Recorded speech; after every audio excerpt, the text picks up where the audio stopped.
ಸಾಕ್ಷಿಗಳು ಫ್ರೆಶ್ ಆಗಿರಬೇಕು ಅಥವಾ ಸಾಕ್ಷಿಗಳೇ ಇಷ್ಟು ವರ್ಷ ಎಕ್ಸ್ಪೈರಿ ಡೇಟ್ ಇರಬೇಕು ಅಂತ ನನಗೆ ನಂಬಿಕೆ ಇಲ್ಲ. ಸಾಕ್ಷಿಗಳು 30 ವರ್ಷದಿಂದ ಇರ್ಬೋದು, 40 ವರ್ಷದ ಹಿಂದೆ ಕೂಡ ಇರ್ಬೋದು. ಯಾರೋ ಒಬ್ರು ಹೇಳ್ತಾಯಿದ್ರು ತುಂಬ ಹಳೆ ಸಾಕ್ಷಿ ನಿಮ್ಮದು ಅಂತ. ಆ್ಯಕ್ಚುಲಿ ಹಳೆ ಸಾಕ್ಷಿನೇ, 30-31 ವರ್ಷದ ಹಿಂದೆ ನಡೆದಂಥ ಘಟನೆ. ಆಸ್ಪತ್ರೆಯಿಂದ ಒಂದು ಸಣ್ಣ ಕ್ಲಿನಿಕಲ್ಲಿ ನಾನು ಪ್ಯಾರಲೈಸ್ ಆದಮೇಲೆ ಅಲ್ಲಿಂದ ನನ್ನನ್ನು ಸೆಂಟ್ ಜಾನ್ಸ್ ಆಸ್ಪತ್ರೆಗೆ ವರ್ಗಾವಣೆ ಮಾಡಬೇಕು ಅಂತ ವೈದ್ಯಕೀಯರು ನಿರ್ಧಾರ ಮಾಡಿದಾಗ ಹೋಗ್ತಾ ಇರ್ತಕ್ಕಂಥ ದಾರಿಯಲ್ಲಿ ನಮಗೆ ಸುದ್ದಿ ಗೊತ್ತಾಯಿತು. ಸೆಂಟ್ ಜಾನ್ಸ್ ಆಸ್ಪತ್ರೆಯ ಜೂನಿಯರ್ ಡಾಕ್ಟರ್ಸ್ ಇದ್ದಾರಲ್ಲ, ಅವರೆಲ್ಲ ಒಂದು ಸ್ಟ್ರೈಕ್ ಮಾಡ್ತಾಯಿದ್ದಾರೆ. ಅವರು ಸೆಂಟ್ ಜಾನ್ಸ್ ಆಸ್ಪತ್ರೆಯ ದಾರಿನಲ್ಲಿ ಒಂದು ಹಡ್ತಾಳ್ ರೀತಿ ಮಾಡ್ಕೊಂಡಿದ್ದಾರೆ. ಸೊ ಯಾವ ಗಾಡಿಗಳು ಹೋದರೂ ಅವರು ಒಳಗಡೆ ಬಿಡ್ತಾ ಇಲ್ಲ ಅಂತ. ಇಲ್ಲಿ ಒಂದು ಕಡೆ ನಮಗೆ ಆತಂಕ, ಒಂದು ಕಡೆ ನಮಗೆ ಬೇಸರ. ನಮ್ಮ ತಂದೆಗೆ ನಾನು ಆಲ್ಮೋಸ್ಟ್ 12 ವರ್ಷಗಳು ಮಕ್ಕಳಿರಲಿಲ್ಲ ನಮ್ಮ ತಂದೆ ತಾಯಿಗೆ. 12 ವರ್ಷನೋ 13 ವರ್ಷ ಆದಮೇಲೆ ನಾನು ಹುಟ್ಟಿದ್ದು. ಆ ರೀತಿ ಆಗುವಾಗ ನನಗೊಂದು 16 ವಯಸ್ಸಲ್ಲಿ ಇರಬೇಕಾದ್ರೆ ಈ ರೀತಿಯ ಪ್ಯಾರಲೈಸ್ ಆಗಿಬಿಡ್ತು.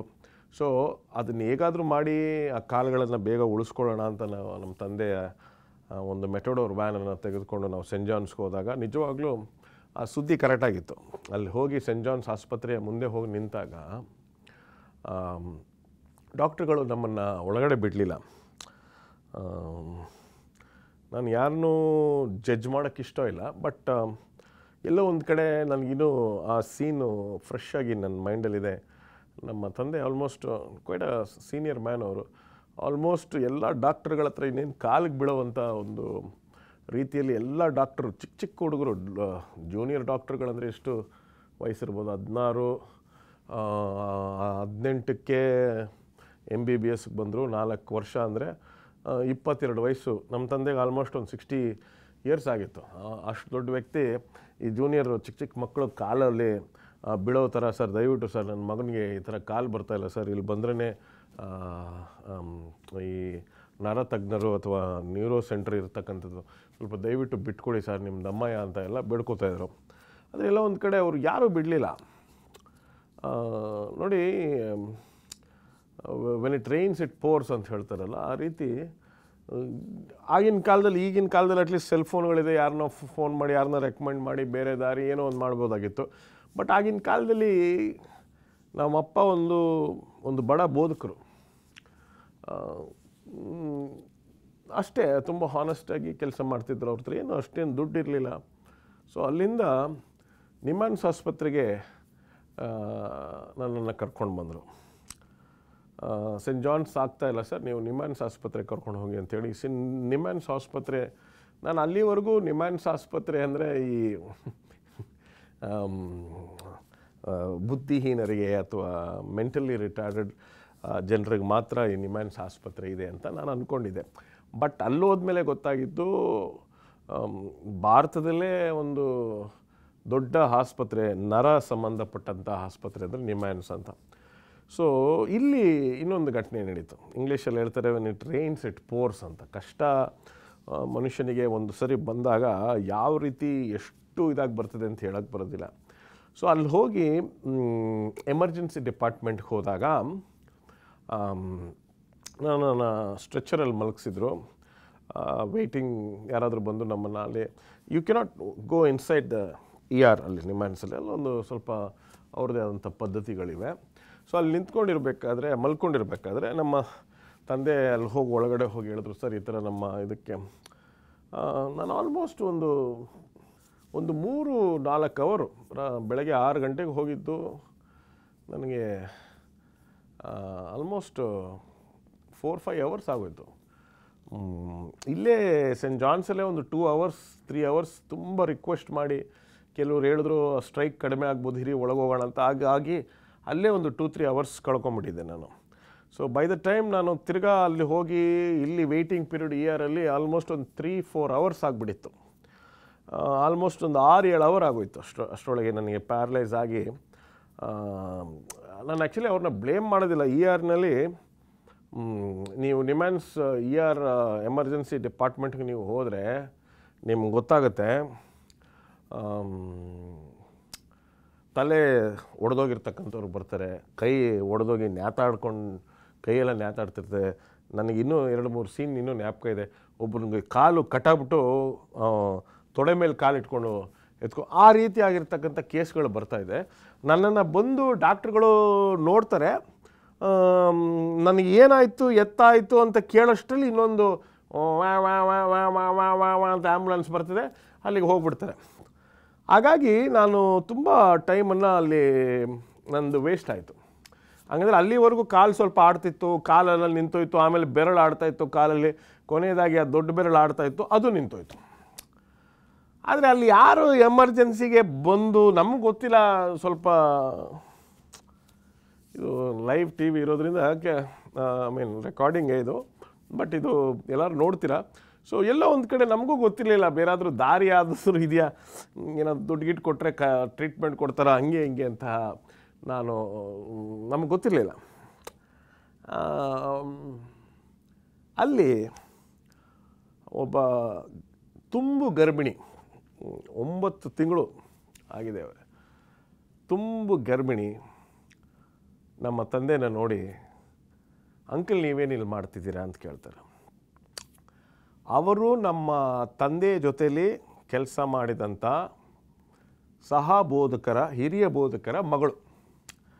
ಆಕೆ ಆವತ್ತು ಲಾಸ್ಟ್ ಡೇಟ್, ಅವರ ಕೆಲಸಕ್ಕೆ ಲಾಸ್ಟ್ ದಿನ, ಮಾರನೇ ದಿನದಿಂದ ಅವರು ಮೆಟರ್ನಿಟಿ ಲೀವ್ ತೊಗೊಳ್ತಾ ಇದ್ದಾರೆ, ತುಂಬು ಗರ್ಭಿಣಿಯವರು. ಅವರು ಯಾವತ್ತೂ ಇ ಆರ್ ಅಲ್ಲಿ ಕೆಲಸ ಮಾಡಲ್ವಂತ. ಆವತ್ತು ಒಂದು ದಿನಕ್ಕೆ ಯಾವುದೋ ಒಂದು ಸನ್ನಿವೇಶದ ಆಧಾರದ ಮೇಲೆ ಅವರನ್ನು ಇ ಆರ್ಗೆ ಹಾಕಿದ್ರಂತೆ. ಅವರು ನನ್ನನ್ನು ನೋಡಿ, ನಮ್ಮ ತಂದೆನ ನೋಡಿ ಇಮ್ಮಿಡಿಯೇಟಾಗಿ ಒಳಗಡೆ ಕರ್ಕೊಂಡೋಗಿ ಟ್ರೀಟ್ಮೆಂಟನ್ನು ಶುರು ಮಾಡಿದ್ರು. ದೇವರು ನೋಡಿ, ಯಾವತ್ತೂ ಅವರು ಸೀನಿಯರ್ ನರ್ಸ್ ಇದ್ದಾರೆ. ಅವ್ರದ್ದು ಏನು ಪೋಸ್ಟ್ ಇತ್ತು ನನಗೇನೋ ಜ್ಞಾಪಕ ಇಲ್ಲ. ಅವ್ರನ್ನ ಮೊನ್ನೆ ಭೇಟಿಯಾಗಿದ್ದೆ, ಆವಾಗ ಯಾವ ಪೋಸ್ಟ್ ಇತ್ತು ಅಂತ ಗೊತ್ತಿರಲಿಲ್ಲ. ಯಾಕೆಂದರೆ ಅವರು ತುಂಬ ಅನ್ಕಂಫರ್ಟಬಲ್ ಆಗಿದ್ದರು, ತುಂಬು ಗರ್ಭಿಣಿ. ಆದರೆ ನನಗೇನು ಅನಿಸುತ್ತೆ ಅಂದರೆ, ದೇವರು ನನಗೋಸ್ಕರ ಅವರನ್ನು ಆ ಒಂದು ಇ ಆರ್ ಡಿಪಾರ್ಟ್ಮೆಂಟಲ್ಲಿ ನನಗೋಸ್ಕರ ಆವತ್ತು ಕೆಲಸಕ್ಕೆ ಮಾಡಿದ್ರು. ಅವರು ಗರ್ಭಿಣಿ ಸ್ತ್ರೀ ಆಗಿದ್ದಾಗಿಯೂ ಕೂಡ ನನಗೋಸ್ಕರ ದೇವರು ಸಿದ್ಧಪಡಿಸಿದಂಥ ಒಂದು ದಾದಿ, ಒಬ್ಬ ನರ್ಸ್ ಅಲ್ಲಿ. ಚಿಕಿತ್ಸೆ ಸ್ವಲ್ಪ ಲೇಟ್ ಆಯಿತು, ಆದರೆ ಗೊತ್ತಿರೋರು ಅಂತ ಹೇಳಿ ಸ್ವಲ್ಪ ಬೇಗ ಕೆಲಸ ನಡೀತು ಅದಾದಮೇಲೆ. ಸೊ ದೇವರು ಎಂಥ ಅದ್ಭುತ ಸ್ವರೂಪನು, ನನಗೋಸ್ಕರ ಒಂದು ನರ್ಸ್ ಅನ್ನು ಸಿದ್ಧ ಮಾಡಿಟ್ಟಿದ್ರು. ದೇವರ ನಾಮಕ್ಕೆ ಸ್ತೋತ್ರವಾಗಲಿ.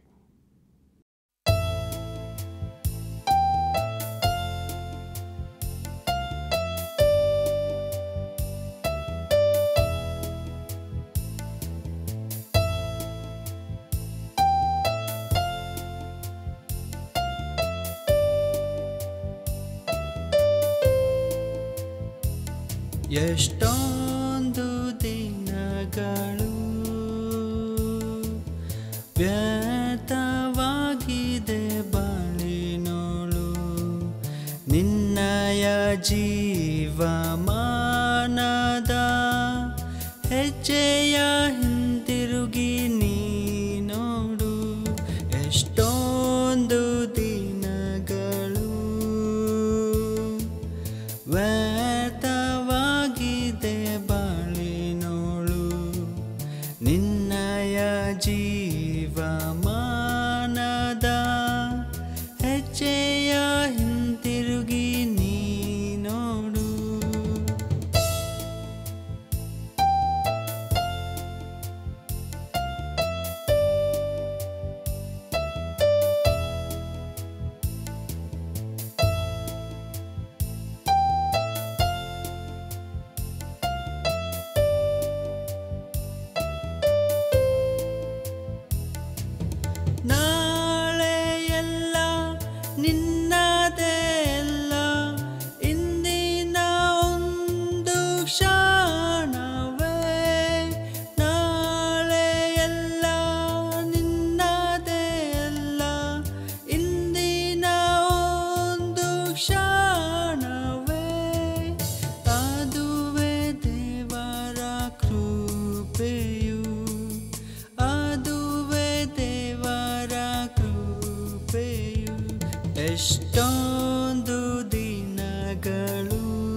ವ್ಯರ್ಥವಾಗಿದೆ ಬಾಳಿನೋಳು ನಿನ್ನಯ ಜೀವಮಾನದ ಹೆಜ್ಜೆಯ ಹಿಂತಿರುಗಿ ನೀ ನೋಡು.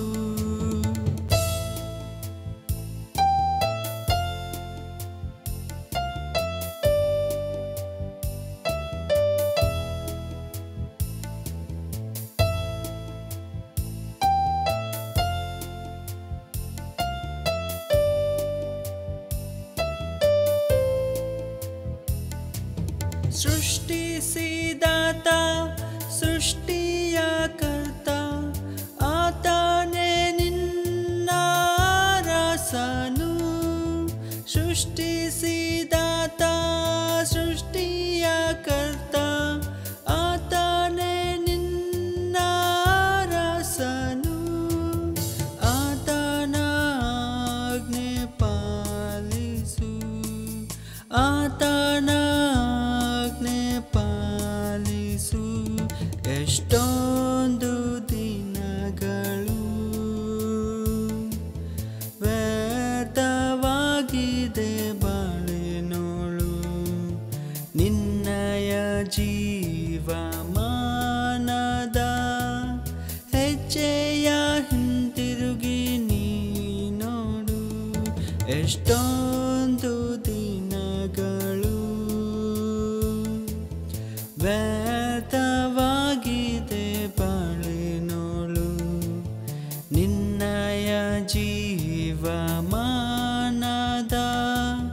ಹೆಜ್ಜೆಯ ಹಿಂತಿರುಗಿ ನೀ ನೋಡು. ಹೆಜ್ಜೆಯ ಹಿಂತಿರುಗಿ ನೀ ನೋಡು. ಹೆಜ್ಜೆಯ ಹಿಂತಿರುಗಿ ನೀ ನೋಡು. ನ್ಯೂ ಬಿಗಿನಿಂಗ್, ನೂತನ ಆರಂಭ. ಈ ಒಂದು ಸುಂದರವಾಗಿರ್ತಕ್ಕಂಥ ಸಮಯಕ್ಕಾಗಿ ನಾನು ದೇವರಿಗೆ ಸ್ತೋತ್ರವನ್ನು ಸಲ್ಲಿಸ್ತೇನೆ. ಈ ಕಾರ್ಯಕ್ರಮದ ಮೂಲಕ ದೇವರನ್ನು ಅರಿತುಕೊಳ್ಳಲು, ದೇವರ ನಡೆಸುವಿಕೆಯನ್ನು ಅರಿತುಕೊಳ್ಳಲು ಈ ಕಾರ್ಯಕ್ರಮವನ್ನು ದೂರದರ್ಶನದಲ್ಲಿ ಮಾಧ್ಯಮದಲ್ಲಿ ನೋಡ್ತಾ ಇರ್ತಕ್ಕಂಥ ನಿಮ್ಮೆಲ್ಲರನ್ನ ದೇವರು ಹೆಚ್ಚಿನ ರೀತಿಯಲ್ಲಿ ಆಶೀರ್ವದಿಸಲಿ. ಈ ನ್ಯೂ ಬಿಗಿನಿಂಗ್ ಅಥವಾ ನೂತನವಾಗಿರ್ತಕ್ಕಂಥ ಒಂದು ಆರಂಭಕ್ಕಾಗಿ ಕೆಲವು ಮುಖ್ಯವಾಗಿರ್ತಕ್ಕಂಥ ಸಂದೇಶಗಳನ್ನು ನಮ್ಮ ಈ ಒಂದು ಕೇಂದ್ರದಲ್ಲಿ ನಾವು ಮಾಡುತ್ತಿದ್ದೇವೆ. ಇವತ್ತು ಆ ಶೀರ್ಷಿಕೆಯಲ್ಲಿ ಮೈಂಡ್ ಯುವರ್ ಓನ್ ಬಿಸ್ನೆಸ್ ಎಂಬತಕ್ಕಂಥ ಶೀರ್ಷಿಕೆಯಲ್ಲಿ ನಾವು ಮಾಡ್ತಾ ಇದ್ದೀವಿ.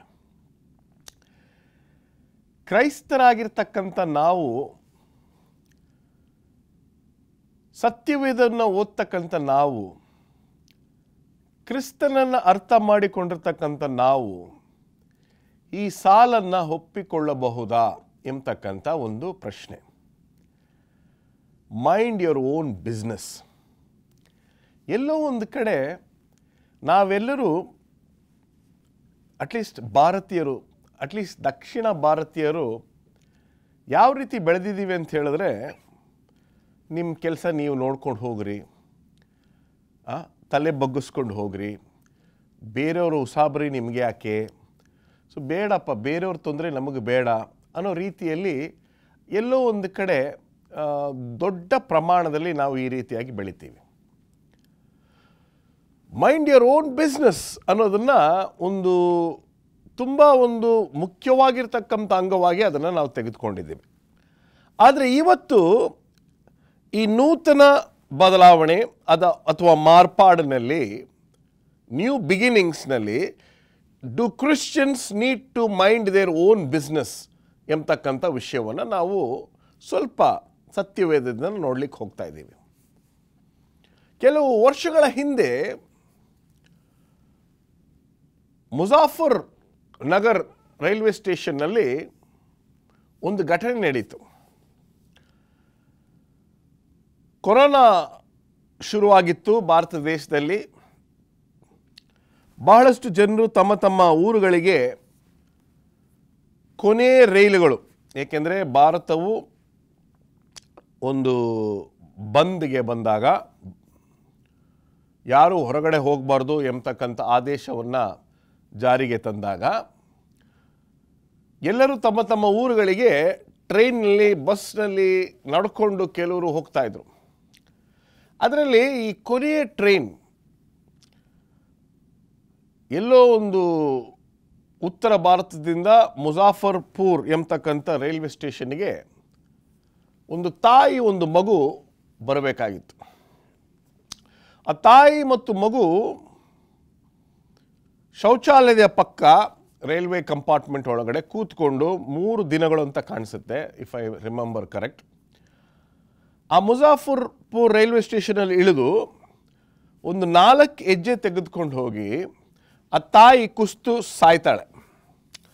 ಮಗು ನಡೆದಾಡುವಂಥ ಮಗು, ಇನ್ನೂ ಮಾತು ಬರದೇ ಇರತಕ್ಕಂಥ ಮಗು ತಾಯಿ ಮಲ್ಕೊಂಡಿದೆ ಅಂತ ಹೇಳಿ ಆ ಹೆಣದ ಪಕ್ಕದಲ್ಲಿ ತಾಯಿ ಸತ್ತಿರ್ತಕ್ಕಂಥ ಸ್ಥಳ ಗೊತ್ತಿಲ್ಲದೆ ಇರ್ತಕ್ಕಂಥದ್ದನ್ನು ಕೂಡ ಪಾಪ ಮಗು ಗೊತ್ತಿಲ್ಲದೆ ಆ ತಾಯಿಯ ಸೀರೆ ಜೊತೆ ಆಟ ಆಡ್ತಾ ಇರ್ತಕ್ಕಂಥದ್ದನ್ನು ನಾವು ನೋಡ್ತೀವಿ.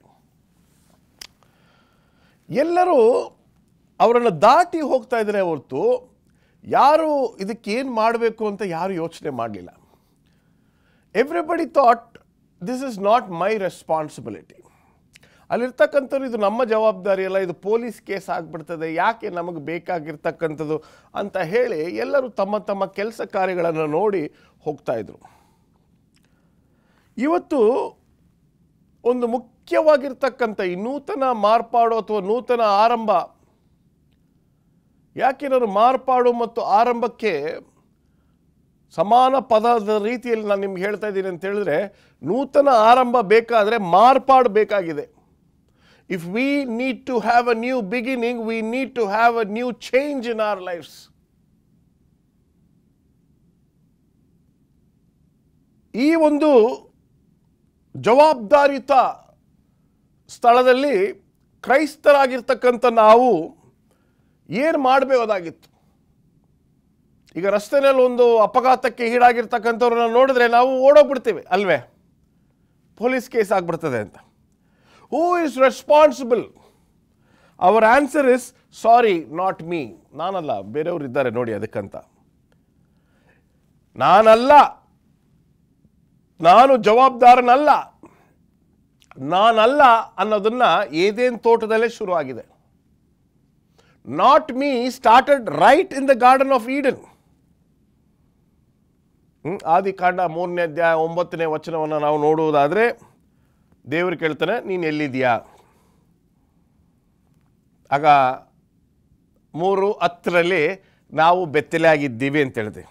3:11 ನೀನು ಆ ಹಣ್ಣನ್ನು ತಿಂದಿದ್ದಿ, ನಾನಲ್ಲ, ನೀನು ಕೊಟ್ಟಿರ್ತಕ್ಕಂಥ ಸ್ತ್ರೀ ಅದನ್ನು ಕೊಟ್ಲು ಅನ್ನೋ ರೀತಿಯಲ್ಲಿ ಎಲ್ಲೋ ಒಂದು ಕಡೆ ನಾವು ಜವಾಬ್ದಾರರಾಗಿ ಇರಲು, ನಾವು ಜವಾಬ್ದಾರಿಯನ್ನು ತೆಗೆದುಕೊಂಡು ಉತ್ತರವನ್ನು ಕೊಡುವಂಥ ವ್ಯಕ್ತಿಗಳಾಗಿಲ್ಲ ನಾವು.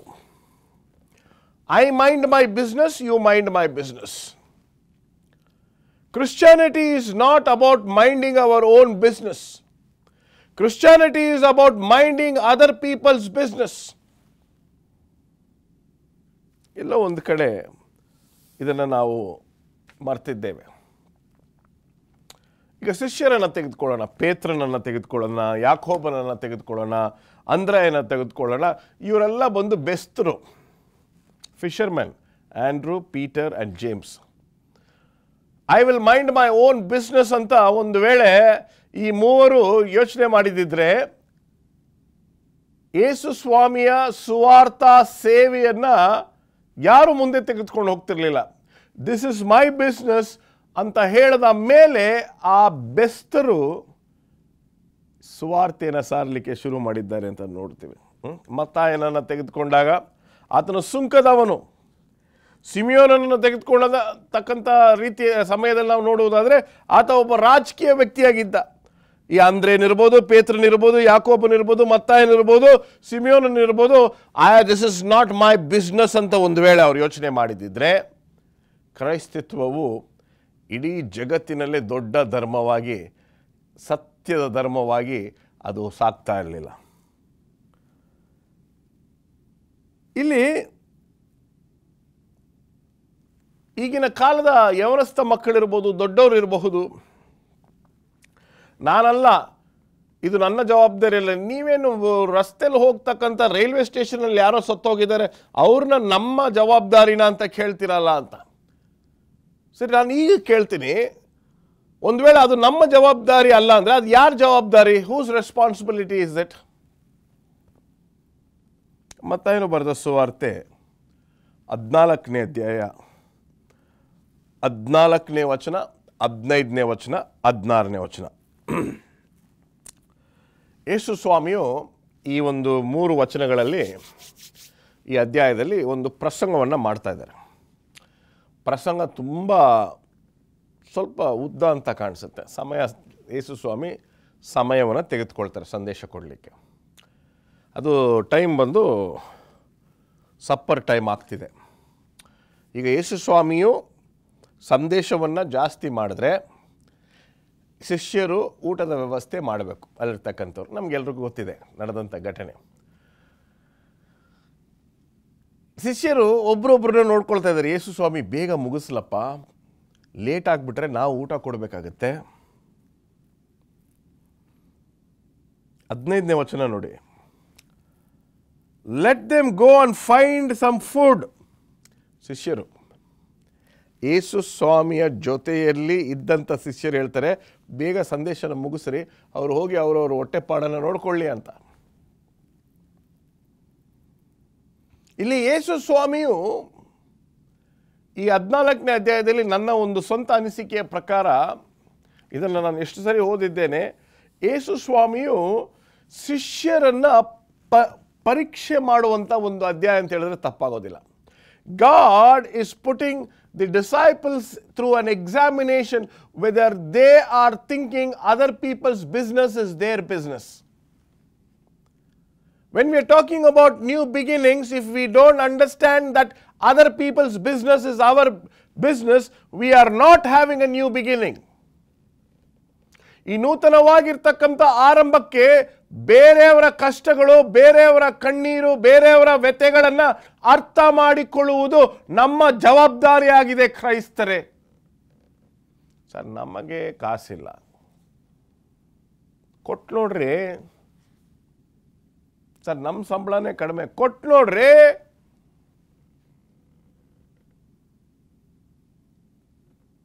ಬುಟ್ಟಿ ಬುಟ್ಟಿ ರೊಟ್ಟಿ ತರಲಿಲ್ಲ,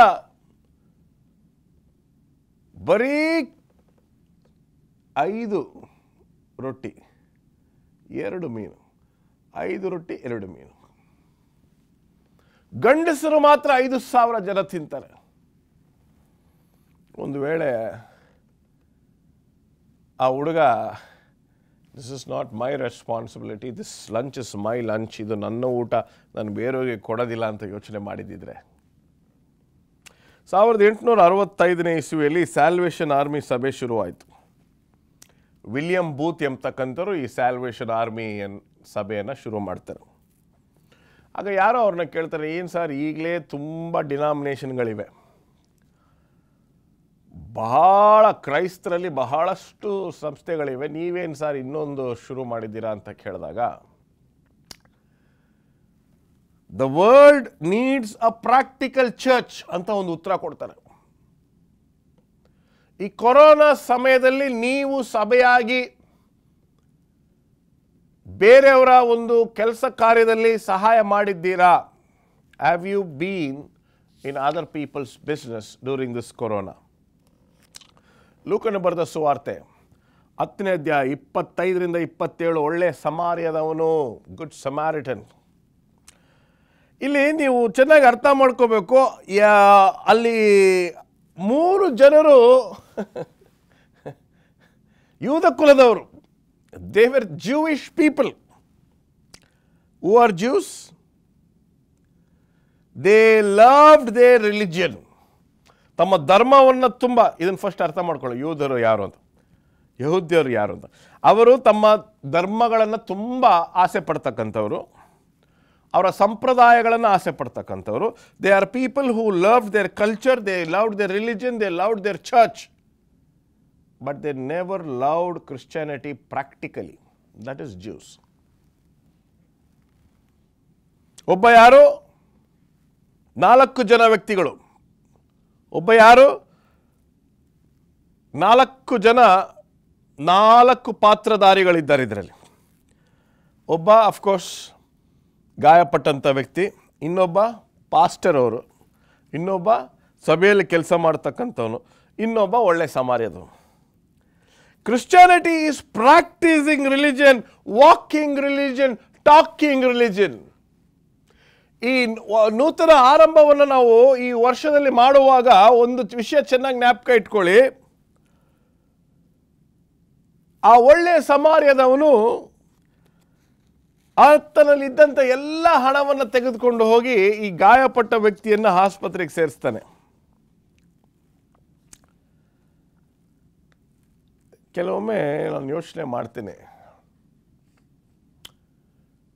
ಕ್ರಿಶ್ಚಿಯಾನಿಟಿ ದೊಡ್ಡ ಒಂದು ಧರ್ಮ ಇಡೀ ಲೋಕದಲ್ಲಿ, ಅದರಲ್ಲಿ ಏನು 2 ಮಾತಿಲ್ಲ. ಆದರೆ ಇನ್ನೊಂದು ಧರ್ಮ ಅತಿ ಬೇಗನೆ ಬೆಳೆದು ಬರ್ತಾ ಇದೆ, ಅದು ನೂತನವಾಗಿರ್ತಕ್ಕಂಥ ಒಂದು ಧರ್ಮ. ಯಾಕೆ ನಮ್ಮ ಕ್ರೈಸ್ತತ್ವ ಅಥವಾ ಕ್ರೈಸ್ತಿಯ ಧರ್ಮ ಬೆಳೀತಾ ಇಲ್ಲ? ನಾವು ಎದುರು ನೋಡೋಕ್ಕಿಂತ ಜಾಸ್ತಿ ಯಾಕೆ ಬೆಳೀತಾ ಇಲ್ಲ ಅಂತ ನಾವು ನೋಡಿದಾಗ, ಎಲ್ಲೋ ಒಂದು ಕಡೆ ನಮಗೆ ಸಂಪ್ರದಾಯ ತುಂಬ ಮುಖ್ಯವಾಗಿದೆ. ಎಲ್ಲೋ ಒಂದು ಕಡೆ ಸಭೆಯಲ್ಲಿ ನಡೀತಕ್ಕಂಥ ಕಾರ್ಯಕ್ರಮಗಳು ಮುಖ್ಯವಾಗಿದೆ, ಸಂದೇಶಗಳು ಮುಖ್ಯವಾಗಿದೆ. ಆದರೆ ಕಾರ್ಯರೂಪಕ್ಕೆ ತೆಗೆದುಕೊಳ್ಳುವಾಗ ನಾವೆಲ್ಲೋ ಹಿಂದೇಟು ಹಾಕಿದ್ದೇವೆ ಎಂಬತಕ್ಕಂಥದ್ರಲ್ಲಿ 2 ಮಾತಿಲ್ಲ. 2 ರೀತಿಯಾದ ಜನರಿದ್ದಾರೆ ಲೋಕದಲ್ಲಿ. ಮೊದಲನೆಯವರು ಮೇಕ್ ಇಟ್ ಹ್ಯಾಪನ್, ಎರಡನೇದವರು people who watch what happens, ಮೂರನೇ ಜನರಿದ್ದಾರೆ. 2 ಮುಖ್ಯವಾಗಿರ್ತಕ್ಕಂಥದ್ದು. ಮೂರನೇ ಒಬ್ಬರಿದ್ದಾರೆ, people who wonder who will do it. ಮೊದಲನೇದಾಗಿ ಯಾರು ಕೆಲಸವನ್ನು ಮಾಡ್ತಕ್ಕಂಥ ಜನರು ಒಂದು ಗುಂಪು, ಯಾರು ಮಾಡ್ತಾರೆ ಅಂತ ನೋಡ್ತಕ್ಕಂಥ ಇನ್ನೊಬ್ರು ಗುಂಪು, ಯಾರು ಮಾಡಬಹುದು ಅಂತ ಕೂತ್ಕೊಂಡು ಯೋಚನೆ ಮಾಡ್ತಕ್ಕಂಥ ಕೂಡ ಒಂದು ಗುಂಪಿದೆ. ಇಲ್ಲಿ ನಾವು ನೋಡುವುದಾದರೆ ಎಲ್ಲೋ ಒಂದು ಕಡೆ ಜೀವನದಲ್ಲಿ ಈ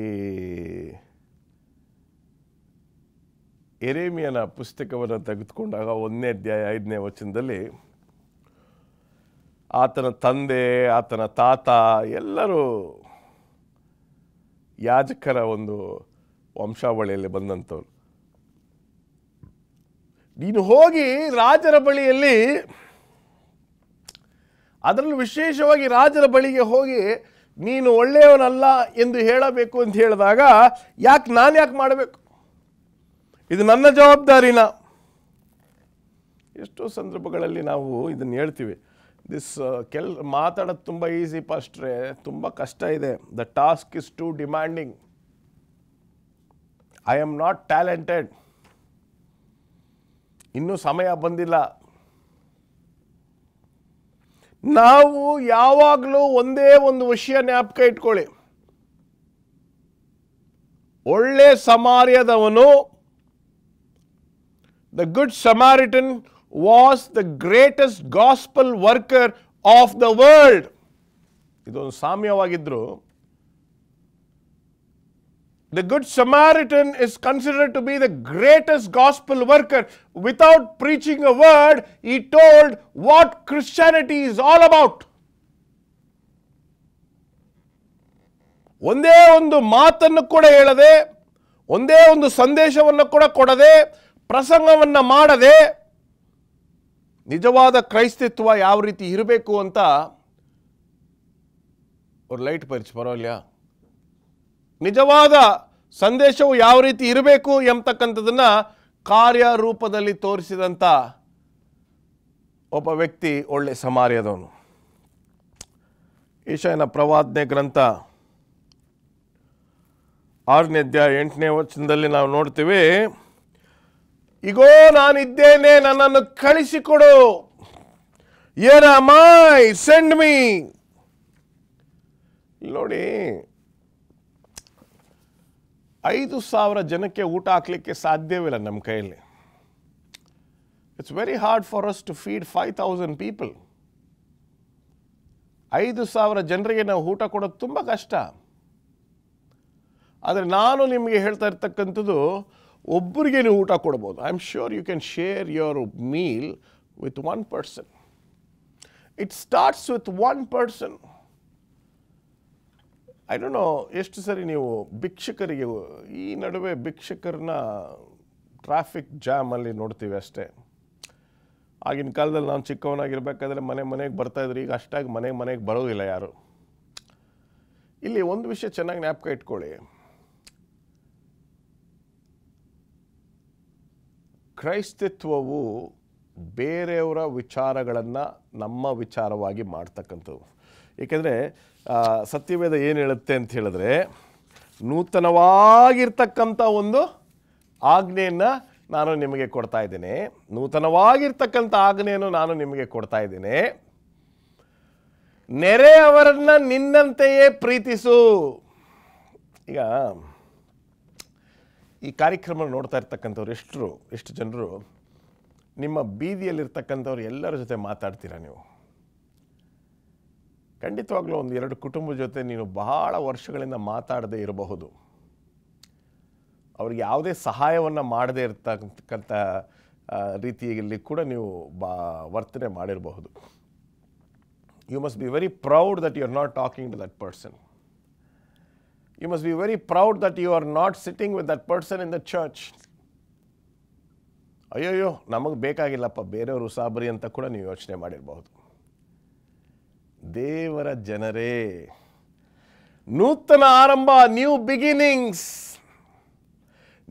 beginnings is coming to you in this new beautiful year. ದೇವರು ನಮ್ಮನ್ನು ಕೇಳ್ತಾ ಇರ್ತಕ್ಕಂಥದ್ದು, are you minding other people's business? ನೋಡಿ, ಒಂದು ವಿಷಯ ಚೆನ್ನಾಗಿ ಅರ್ಥ ಮಾಡ್ಕೋಬೇಕು. ನಾನು ಜವಾಬ್ದಾರನಾ? Am I responsible? Yes, you are responsible. Yes, you have to feed the people. Yes, you have to visit them in the hospital. ಚಿಕ್ಕವನಾಗಿರ್ಬೇಕಾದ್ರೆ